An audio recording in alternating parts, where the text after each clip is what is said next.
Hello everyone, today we are going to learn basic Google Sheet tutorial how to calculate percentage.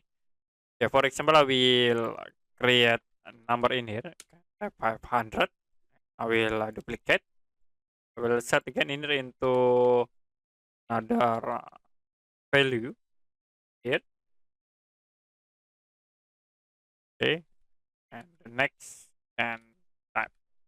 Now, if you want to calculate percentage, you can click at this column and then you can type equal this cells slash with the cells. You can press enter. So this is the result. Now you can click percent icon in here, format as percent in this column.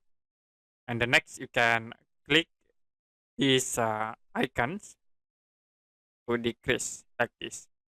Okay, now you can select again and then you can duplicate to the bottom here.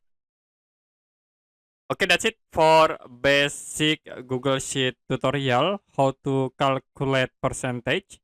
If you have any question about tutorial, you can comment below this video.